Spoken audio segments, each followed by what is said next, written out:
মাসির সুরটা কি করুন, তাই না বরুণ জেঠু? হ্যাঁ রে পল্টু, সন্ধ্যের পর এমন বাঁশির সুরে মনটা কেমন যেন উতলা হয়ে উঠল রে। ও খোকা বাবুরা, একটা বাঁশি কিনবে নাকি? কিনতে তো খুব ইচ্ছে করছে কাকু, কিন্তু বাঁশি তো আমরা বাজাতে পারি না। সে নিয়ে চিন্তা তোমরা করো না, আমি তোমাদের বাঁশি বাজানো শিখিয়ে দেব। সত্যি শিখিয়ে দেবে কাকু? হ্যাঁ গো খোকা বাবুরা, শিখিয়ে দেব।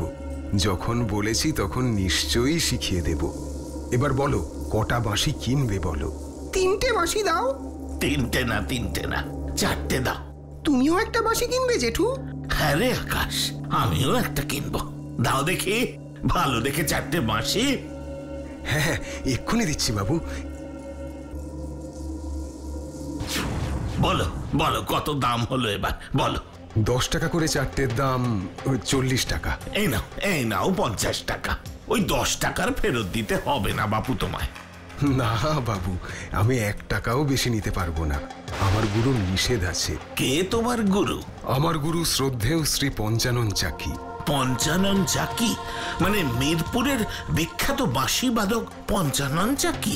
হ্যাঁ বাবু, আমি ওনারই শিষ্য। কিন্তু উনি তো শুনেছি বছর 20 আগে মারা গেছেন। না বাবু, আমার গুরু শ্রদ্ধেয় শ্রী পঞ্চানন মশাই এখনো বেঁচে আছেন, আর আমি এখনো ওনার কাছেই বাঁশি বাজানো শিখছি। না না, এ হতে পারে না, এ কিছুতেই হতে পারে না। তুমি মিথ্যে কথা বলছো। গুরুর বিষয় আমি কখনো মিথ্যে কথা বলতে পারি না। এই নিন আপনার টাকা। ওই টাকা আমার লাগবে না, আগে সত্যি করে বলো তো তুমি কে? বললাম তো বাবু, আমি শ্রদ্ধেয় শ্রী পঞ্চানন মশাইয়ের শিষ্য। এবার টাকাটা নিন। এবার আমাকে যেতে হবে বাবু, আর এবার থেকে আমি প্রায়ই সন্ধেবেলা এখানে বাঁশি বিক্রি করতে আসব। যারা যারা আমার কাছে বাঁশি শিখতে চাও চলে এসো। ও আরেকটা কথা বাবু, মিরপুরের বুড়ো বটগাছতলায় এখনো আমার গুরু প্রতিদিন সন্ধেবেলা বাঁশি বাজান। বিশ্বাস না হলে নিজে গিয়ে দেখে আসতে পারেন। মিরপুরের বুড়ো বটগাছতলায় এখনো পঞ্চানন মশাই প্রতিদিন রাতে বাঁশি বাজান? কিন্তু কি করে তা সম্ভব? উনি তো মারা গেছেন। না, উনি মারা যাননি। ও বরুণ জেঠু, ওই বাঁশিওয়ালা বলল পঞ্চানন চাকি এখনো মিরপুরের বুড়ো বটগাছতলায় বাঁশি বাজান। এদিকে তুমি বলছো উনি আজ থেকে 20 বছর আগে মারা গেছেন। আমরা তো কিছুই বুঝতে পারছি না। আসল ব্যাপারটা কি বলো তো? আর তুমি ওই পঞ্চানন মশাইকে চিনলেই বা কি করে? তাহলে শোন, আজ থেকে প্রায় 20 বছর আগে আমি মিরপুর পোস্ট অফিসের পোস্টমাস্টার ছিলাম। তখনই একদিন আমি এক সঙ্গীত অনুষ্ঠানে পঞ্চানন বাবুর বাঁশি শুনি। আহা, কি মিষ্টি সেই বাঁশির সুর, আজও যেন কানে বাজে। কিন্তু ওই অনুষ্ঠানের কিছুদিন পরেই শুনি পঞ্চানন বাবু মারা গেছেন। তারপর থেকে প্রতি বছর পঞ্চানন চাকির স্মৃতির উদ্দেশ্যে টানা 3 দিন বাঁশির উৎসব হতো মিরপুরে। আর সেই উৎসবে শুধু আশেপাশের গ্রাম নয়, দেশের বিভিন্ন জায়গা থেকে বাঁশি বাদকেরা অংশগ্রহণ করতে আসতো। আরে আমি নিজেও শুনেছি সেই অনুষ্ঠান। তাহলে ওই বাঁশিওয়ালা যে বলল পঞ্চানন মশাই এখনো প্রতিদিন রাতে বাঁশি বাজান, তাহলে কি বাঁশিওয়ালা মিথ্যে কথা বলল? ও বরুণ জেঠু, একদিন চলো না মিরপুরে দেখে আসি আসল ব্যাপারটা কি। হ্যাঁ হ্যাঁ বরুণ জেঠু, এই কথাটা কিন্তু পল্টু খারাপ বলেনি। চলোই না একদিন মিরপুরে। ঠিক আছে, তাহলে কাল সকালেই চল। আমাদের এখান থেকে একটা ট্রেন আছে মিরপুরে যাবার। কতক্ষণ লাগে এখান থেকে যেতে? সকালে ট্রেনে উঠলে মিরপুরে পৌঁছতে পৌঁছতে রাত হয়ে যাবে। সে তো ভালোই হবে। ওখানে গিয়ে আমরা প্রথমে বুড়ো বটগাছতলায় যাব, দেখব সত্যি ওখানে পঞ্চানন চাকি এখনো বাঁশি বাজায় কিনা। ঠিক আছে, তাহলে তাই হবে।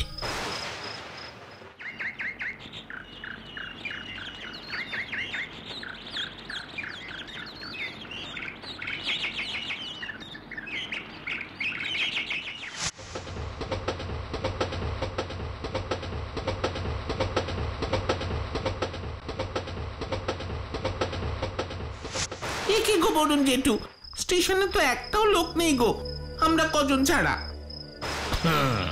তাই তো দেখছি রে পল্টু। লোকজন দিয়ে কি হবে? আমরা তো আর লোকজনের সঙ্গে আলাপ করতে আসিনি। আমরা এসেছি মিরপুরের বুড়ো বট গাছতলায় পঞ্চানন চাকি মশাইয়ের বাঁশি শুনতে। কিন্তু ওই বুড়ো বট গাছতলায় যাব কি করে? কেন, তুমি চেনো না? আরে বাবা, চিনতাম, কিন্তু 20 বছর পর রাস্তাঘাট তো সব পাল্টে গেছে রে। এখন কি আর চিনতে পারবো সেই বুড়ো বট গাছতলা যাবার পথ? পারবে পারবে, ঠিক পারবে বরুণ জেঠু। আগে স্টেশনের বাইরে তো চলো, দেখবে ঠিক কিছু না কিছু পেয়ে যাবো ওখানে যাবার। ঠিক আছে, বলছিস যখন, চল। এত রাতে ওই বুড়ো বট গাছ তলায় আপনাদের যাওয়া ঠিক হচ্ছে না বাবু। ওখানে রাতে বাঁশির শব্দ শোনা যায়, কিন্তু কে বাজায় তাদের দেখা যায় না। আরে বাবা, সেটা দেখার জন্যই তো আমরা যাচ্ছি। তুমি আমাদের তাড়াতাড়ি নিয়ে চলো তো। তাহলে চলুন। এই এই এই সেই বুড়ো বট গাছতলা বাবু। এই পল্টু, আকাশ, লালটু, তোরা গাড়ি থেকে তাড়াতাড়ি নাম। নামছি বরুণ জেঠু। ও বরুণ জেঠু, কোথায় বাঁশির শব্দ? কিছুই তো নেই, শুধু ঝিঁঝি পোকার ডাক ছাড়া। আর বট গাছতলা তো ফাঁকা, কেউ নেই। তার মানে ওই বাঁশিওয়ালা আমাদের মিথ্যে কথা বলেছে, তাই না বরুণ জেঠু? বুঝতে পারছি না। কিন্তু আমাদের মিথ্যে কথা বলবে কেন? এ কি, এ তো বিনা মেঘে বজ্রপাত। বাঁশির শব্দ শুনতে পাচ্ছ বরুণ জেঠু? পাচ্ছি তো। আর এই সুর আমি যেন মনে হচ্ছে আগেও শুনেছি। কেউ তো কোথাও নেই, তাহলে বাঁশি বাজাচ্ছে কে?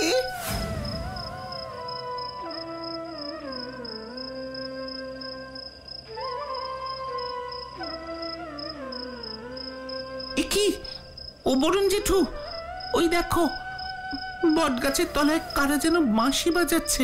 ওই তো ওই বয়স্ক লোকটাই হলো পঞ্চানন চাকি। ওনাকেই তো আমি অনুষ্ঠানে বাঁশি বাজাতে দেখেছিলাম।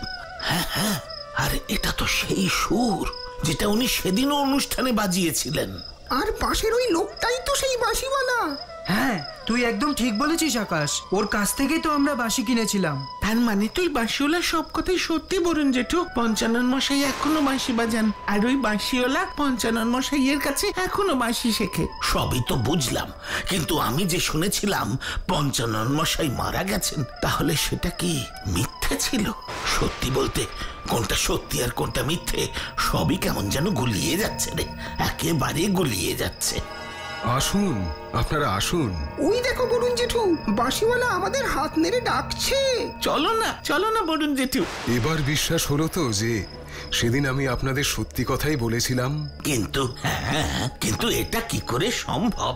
আমি তো শুনেছিলাম পঞ্চানন মশাই কি আর নেই, মারা গেছে। হ্যাঁ, মানে তাই তো শুনেছিলাম। আপনি যা শুনেছেন তা সত্যিই শুনেছেন বরুণ বাবু। এ কি, আপনি আমার নাম জানলেন কি করে? এ কি, পঞ্চানন বাবু, পঞ্চানন বাবু, আপনি কোথায়? পঞ্চানন বাবু, পঞ্চানন বাবু! ওই দেখো বরুণ জেঠু, ওই দেখো পঞ্চানন মশাই আর ওই বাঁশিওয়ালা বাঁশি বাজাতে বাজাতে রাস্তা দিয়ে চলে যাচ্ছে। পঞ্চানন বাবু, কোথায় যাচ্ছেন? ও পঞ্চানন বাবু, আমি তো এখনো আমার প্রশ্নের উত্তর পেলাম না।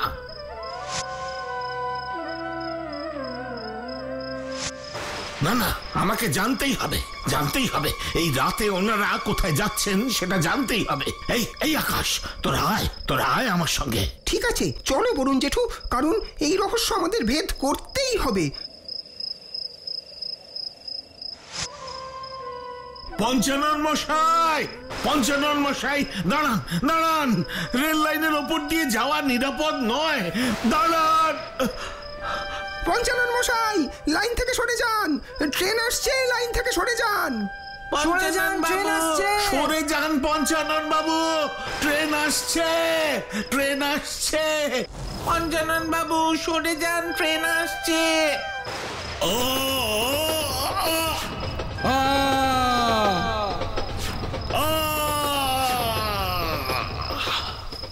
পঞ্চানন মশাই!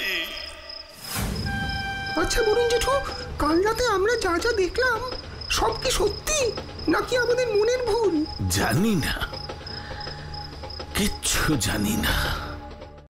কিরে লালটু বল্টু আকাশ, আজ তোদের স্কুল কেমন হলো? জানো তো বরুণ জেঠু, আজ আমাদের ইংরেজি স্যার ভিনটেজ কার নিয়ে কথা বলছিলেন। বলছিলেন আমাদের শহরেও নাকি এবার ভিনটেজ কারের প্রদর্শনী হবে। তাই নাকি? তা কবে হবে? প্রদর্শনীর তারিখ এখনো ফাইনাল হয়নি, হলেই স্যার আমাদের জানাবেন। ভিনটেজ কার ব্যাপারটা কি গো? কিছুই না, আসলে পুরনো শৌখিন গাড়ি যেগুলো মূলত ওই 1919 থেকে 1930 সালের মধ্যে তৈরি হয়েছে তাদেরকে ভিনটেজ কার বলা হয়। দেখেছো জেঠু, দেখেছো কি মারাত্মক ভাবে গাড়িটা চালিয়ে চলে গেল? যদি কারো বিপদ হতো একবার বলো। তোর এই বিপদের কথা শুনে আমার একটা কথা মনে পড়ে গেল রে আকাশ। কি কথা বরুণ জেঠু? সে এক ভয়ঙ্কর ঘটনার কথা, যার সাথে জড়িয়ে আছে আমারই কেনা একটা পুরনো গাড়ি। পুরনো গাড়ি? তার সাথে জড়িয়ে আছে ভয়ঙ্কর ঘটনা? কি সেই ঘটনা? বলো না বরুণ জেঠু, প্লিজ বলো না। ওরে বলবো সব বলবো, কিন্তু এখন নয়। আজ সন্ধেবেলা ক্লাবে আয়, তারপর আমার গল্প বলার আসরে তোদের সেই ভয়ঙ্কর ঘটনার কথা বলবো। সত্যি বলবে তো? হ্যাঁ রে বাবা, বলবো। এবার সেই ভয়ঙ্কর ঘটনাটা একবার বলো বরুণ জেঠু। সেবার আমি পোস্ট অফিস থেকে কয়েকদিন ছুটি নিয়ে সাগরদ্বীপ বলে একটা জায়গায় ঘুরতে গিয়েছিলাম। সাগরদ্বীপ? হ্যাঁ রে, সমুদ্রের পাড়ে ছোট্ট একটা শহর সাগরদ্বীপ। অত সুন্দর সমুদ্র সৈকত আমি খুব কমই দেখেছি। চাঁদের আলোয় সমুদ্রের ঢেউগুলো যেন ভেসে আসছে কোন সে অজানা দেশ থেকে গর্জন করতে করতে। তা যাক সে কথা, এবার আসল কথায় ফেরা যাক। ওই সাগরদ্বীপে থাকবার সময় আমার মনে গাড়ি কিনবার একটা তীব্র ইচ্ছা তৈরি হয়, কিন্তু আমি তখন বুঝতে পারিনি আমার এই ইচ্ছাই আমাকে এক ভয়ঙ্কর বিপদের মাঝে দাঁড় করাবে। গাড়ি কেনার সঙ্গে বিপদের কি সম্পর্ক বরুণ জেঠু? আমি একটু অনুমান করতে পারছি জেঠু কি বিপদের কথা বলতে চাইছে। বল দেখি। অ্যাক্সিডেন্ট। ওই গাড়ি কিনে কোনো অ্যাক্সিডেন্ট হয়েছিল তোমার, তাই তো? না, সে তো হয়েই থাকে, কিন্তু আমার সঙ্গে যা হয়েছিল সেরকম ঘটনা অন্য কারো সাথে হয়েছে কিনা আমি জানি না। কি হয়েছিল বরুণ জেঠু? আমি তখন একটা গাড়ি কিনবো বলে খোঁজ খবর চালাচ্ছি, হঠাৎ সস্তায় একটা পুরনো গাড়ির খোঁজ পেলাম। কার কাছ থেকে খোঁজটা পেলে? ওখানকারই এক গাড়ি ব্যবসায়ী মৃদুল বাবুর কাছ থেকে।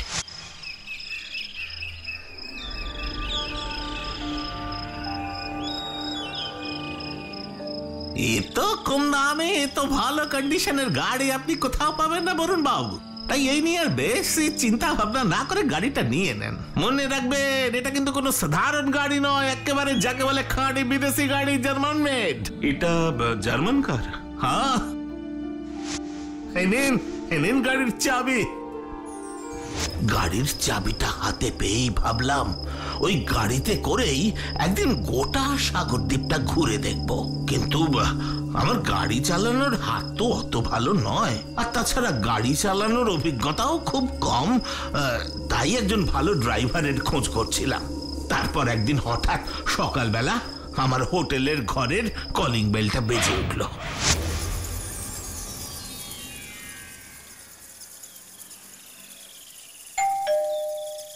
আসছি।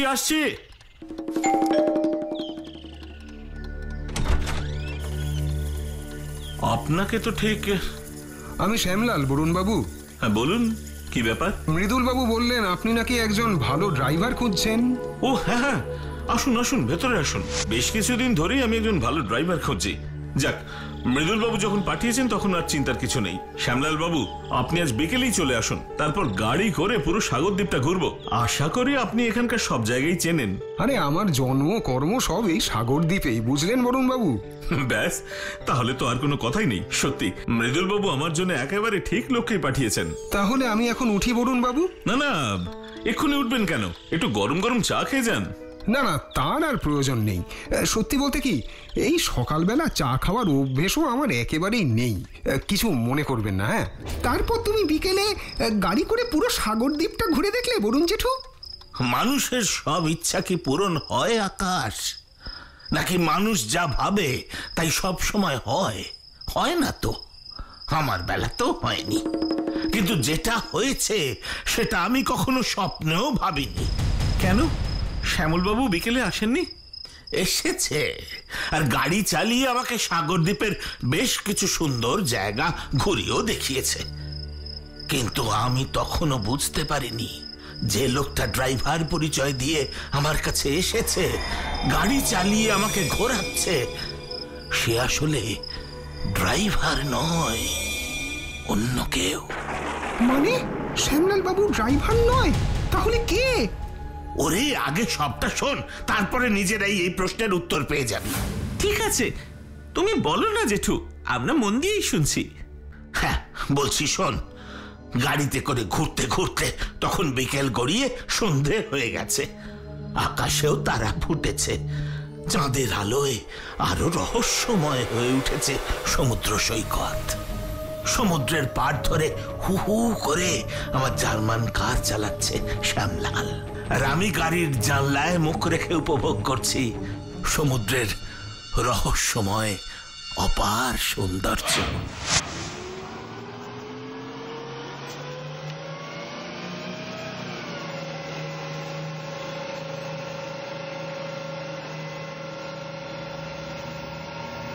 সন্ধ্যের সমুদ্রের হাওয়া কেমন লাগছে বরুণ বাবু? দারুণ দারুণ। আজকের দিনটা আমি জীবনে কখনো ভুলবো না শ্যামলাল বাবু, জীবনে সত্যি কোনোদিন ভুলবো না। সত্যি ভুলবেন না বরুণ বাবু, সত্যি ভুলবেন না। কি হলো, হঠাৎ এমন ভাবে কথাটা বললেন কেন আপনি? কেমন ভাবে বললাম?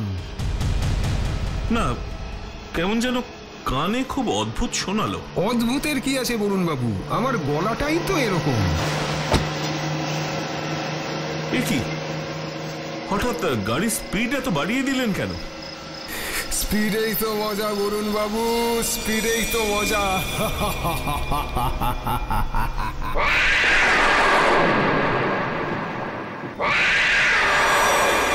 এ কি, কে কে কে কে আপনি? কে? আমি শ্যামলাল বরুণ বাবু, আমি শ্যামলাল, কিন্তু আমি ড্রাইভার নই। যে গাড়িতে আপনি বসে আছেন সেটা আসলে আমার সব থেকে প্রিয় জার্মান কার। কি, এটা আপনার গাড়ি? হ্যাঁ হ্যাঁ, এ আমার গাড়ি, এ গাড়ি আমার। এ কি, এ আপনি গাড়িটা কোন দিকে নিয়ে যাচ্ছেন? যেদিকে নিয়ে গেলে আর কেউ ফেরে না বরুণ বাবু, কেউ আর ফেরে না, যেভাবে আমিও আর ফিরিনি। জানেন, সেদিন আমিও আপনার মতোই এই সমুদ্রের পাড়ে গাড়ি করে ঘুরছিলাম, মনে কত আনন্দ ছিল আমার, কিন্তু জানতাম না যে গাড়িতে চড়ে এত আনন্দ করছি সেই গাড়িতেই লুকিয়ে আছে আমার মৃত্যুর কারণ। এসব এসব কি বলছেন আপনি? এসব কি বলছেন? হ্যাঁ হ্যাঁ হ্যাঁ, যা বলছি সত্যি বলছি। সেই সত্যিটা এবার আপনিও বুঝতে পারবেন। গাড়ি থামান শ্যামলাল বাবু, গাড়ি থামান প্লিজ, বলছি গাড়ি থামান। এ গাড়ি যে আর থামবে না বরুণ বাবু, এ গাড়ি আর থামবে না।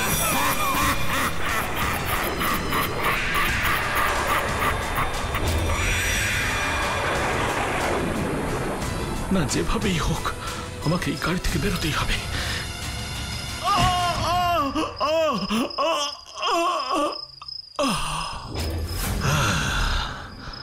পরের দিন যখন জ্ঞান ফিরল, দেখলাম আমি হাসপাতালের বেডে শুয়ে আছি।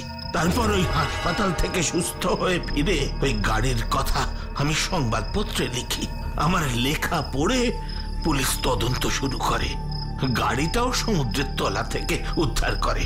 তদন্তের শেষে জানা যায় শ্যামলাল বাবুকে মেরে ফেলবার জন্য ওই গাড়ির ব্রেকের তার কেটে দিয়েছিল শ্যামলাল বাবুরই ভাই রতনলাল, আর তাই সেই গাড়িতেই অ্যাক্সিডেন্টে মৃত্যু হয় শ্যামলাল বাবুর। তাই ওনার অতৃপ্ত আত্মা চেয়েছিল আমাকেও শেষ করে দিতে, কিন্তু পারেনি। সত্যি তোমার সাহসের প্রশংসা করতে হয় বলুন জেঠু। মৃত্যুকে অত কাছ থেকে দেখেও তুমি সেদিন সাহস হারাওনি। মনে রাখবি, সাহস আর বুদ্ধি মানুষকে অনেক বিপদ থেকে রক্ষা করতে পারে, যেভাবে সেদিন আমাকে রক্ষা করেছিল। কি তাই না? এবার তোমার গল্প শুরু করো বরুণ জেঠু। শুনবি? তাহলে শোন, সেবার পোস্টমাস্টারি কাজে আমায় মাধবপুর যেতে হয়েছিল। মাধবপুরে? হ্যাঁ রে, আমাদের শহর থেকে কয়েকশো কিলোমিটার দূরে ওই মাধবপুরে। তা কিসে করে গেলে? কেন, ট্রেনে করে। রাতে ট্রেন থেকে যখন মাধবপুর স্টেশনে নামলাম তখন প্ল্যাটফর্মের ঘড়িতে দেখি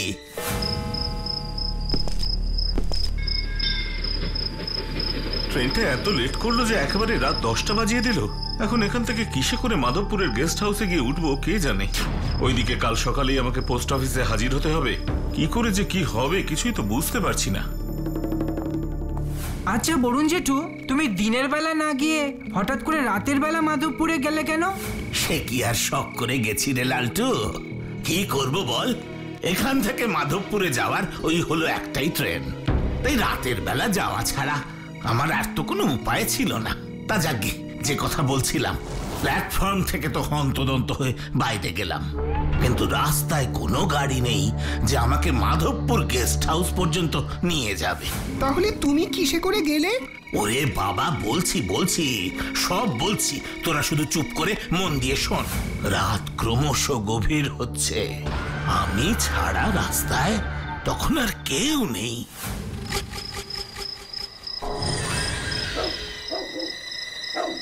ওরে বাবা, কুকুরটা হঠাৎ এমন ভাবে ডাকছে কেন? এই যা যা যা যা বলছি, যা। উফ, এ তো আচ্ছা ঝামেলায় পড়া গেল দেখছি। ভাবলাম গাড়ি ঘোড়া না পেলে হেঁটে হেঁটে গেস্ট হাউস চলে যাব, এখন দেখছি সেই উপায়ও নেই। কে জানে বাবা, রাস্তায় এরকম আরো কুকুর কত আছে। এখন কি যে করি কিছুই তো বুঝতে পারছি না। আরে ওটা কি? ওই তো দূর থেকে একটা গরুর গাড়ি আসছে বলে মনে হচ্ছে। ও মশাই, আরে ও গাড়োয়ান মশাই, এদিকে এদিকে, হ্যাঁ হ্যাঁ এদিকে আসুন।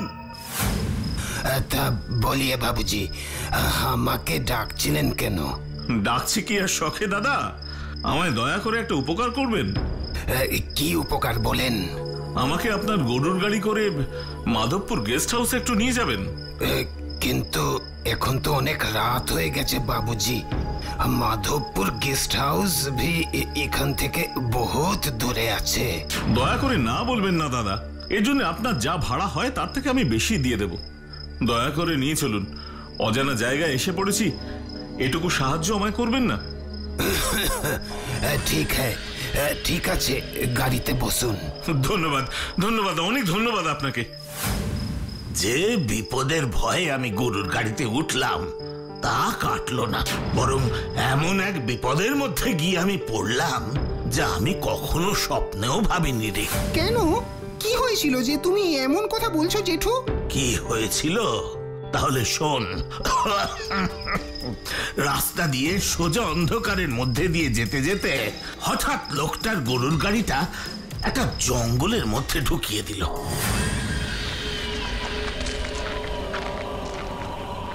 এ কি, আপনি হঠাৎ গাড়িটা জঙ্গলের মধ্যে ঢোকালেন কেন? আরে মশাই, কি বলছি শুনতে পাচ্ছেন না? বলুন, কি বলছেন? বলছি রাস্তা থাকতে আপনি গাড়িটা হঠাৎ জঙ্গলের মধ্যে দিয়ে নিয়ে যাচ্ছেন কেন? নিয়ে যাচ্ছি যাতে আপনাকে জলদি জলদি মাধবপুর গেস্ট হাউসে নিয়ে যেতে পারি, বুঝলেন? আরে বাবা, আমি কি আপনাকে জলদি জলদি নিয়ে যেতে বলেছি নাকি? দেখো দেখি কি বিপদে পড়লাম। এই ঘন জঙ্গলের মধ্যে কত রকমের কিছু থাকতে পারে, বাঘ ভাল্লুক ভূত প্রেত কত কিছু। ভালো বলিয়েছেন বাবু, ভূত প্রেত বাঘ ভাল্লুক কত কিছু থাকতে পারে। ভালো বলিয়েছেন। এ কি, আপনি তো বড় অদ্ভুত লোক মশাই। এদিকে ভয়ে আমার গলা শুকিয়ে যাচ্ছে আর আপনি হাসছেন। মাধবপুর গেস্ট হাউস আর কত দূর? আর বেশি দূর নেই বাবুজি, এই জঙ্গল পের হলেই মাধবপুর গেস্ট হাউস। কিন্তু জঙ্গল তো আর শেষই হচ্ছে না। বাপ রে বাপ, কি বিশাল জঙ্গল। এই দেখো আর হাসে। তা ইতনা হাসতা কিউ হ্যায় মশাই? আপ কোথায় এরকম বলেন যে? ঠিক আছে ঠিক আছে, আর হাসতে হবে না আপনাকে। এবার তাড়াতাড়ি চলুন দেখি। যাচ্ছি যাচ্ছি, আই হাট হাট হাট উর আহ হাট হাট হাট হাট হাট। আরে আরে কি হলো মশাই? ও বাপরে বাপ, আমার গরুর গাড়ির চাকা ভেঙে গেছে বাবুজি। হে ভগবান, এটাই শেষে বাকি ছিল বুঝি। এবার কি হবে? কি করে আমি মাধবপুর গেস্ট হাউসে যাব? চিন্তা করবেন না বাবুজি, চিন্তা করবেন না, আমি আছি আপনার সাথে। আপনার কোনো বিপদ হবে না। আসেন আমার সাথে, আসেন।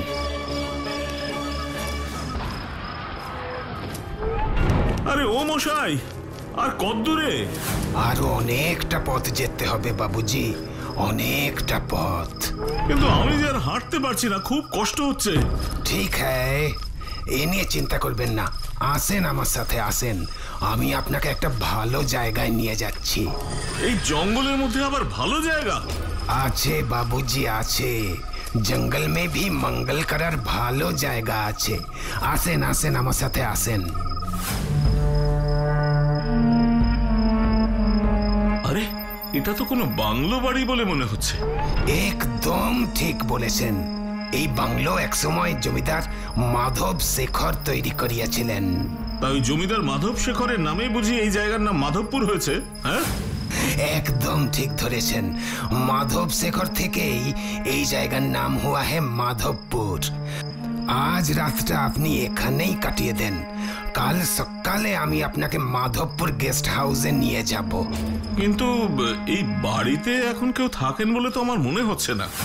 না বাবুজি, এখনো এই বাড়িতে জমিদার বাবুর পুরনো কাজের লোক কানাইলাল থাকে। কানাইলাল?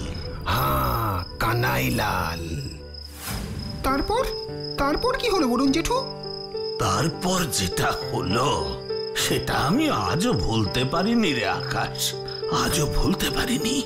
বাংলোর দরজায় ঠক ঠক করতেই দরজা খুলে বেরিয়ে এলো বৃদ্ধ কানাইলাল। আসেন বাবু, ভেতরে আসেন। হ্যাঁ হ্যাঁ বাবুজি, যান যান, আপনার কোনো অসুবিধা থাকবে না। বৃদ্ধ কানাইলালকে দেখে আমি কেমন যেন হয়ে গেলাম বুঝলি। আমার মাথা থেকে পায়ের নখ পর্যন্ত কেমন যেন অবশ হয়ে গেল। আমি আর কোনো কথা না বলে একেবারে সোজা গটগট করে ভেতরে ঢুকে গেলাম। আর ওই গরুর গাড়ির চালক, উনি? ও ঘরের ভেতরে ঢুকলো না, শুধু বলেছিল, আমি এই দরজার বাইরেই আপনার জন্য অপেক্ষা করব বাবুজি, আপনি ভিতরে যান। তারপর কানাইলাল আমাকে একটা ঘরের মধ্যে নিয়ে গেল। গিয়ে দেখলাম টেবিলে হরেক রকমের খাবার সাজানো আছে। সে কি গো জেঠু, অত রাতে ওরকম একটা বাংলো বাড়িতে খাবার সাজানো ছিল? কি বলছো তুমি? হ্যাঁ রে, ছিল। খাবার টেবিলের সামনে আমায় নিয়ে গিয়ে কানাইলাল বলল, এই সব খাবার আপনার জন্য বরুণ বাবু। কি বললেন? বরুণ বাবু? কিন্তু আপনি আমার নাম জানলেন কি করে? আমি সব জানি। আপনি তো এই মাধবপুরের নতুন পোস্টমাস্টার হয়ে এসেছেন, তাই না? হ্যাঁ, এসেছি। কিন্তু আপনি জানলেন কি করে? সেসব আমি আপনাকে পরে বলবো, আগে খেয়ে নিন। আপনার নিশ্চয়ই খুব খিদে পেয়েছে। না না, আমি কিছু খাবো না, কিছু খাবো না। একটু জল হবে? জল এক্ষুনি দিচ্ছি, এই নিন জল। এ তো মানুষের হাত নয়, এ তো মানুষের হাত নয়।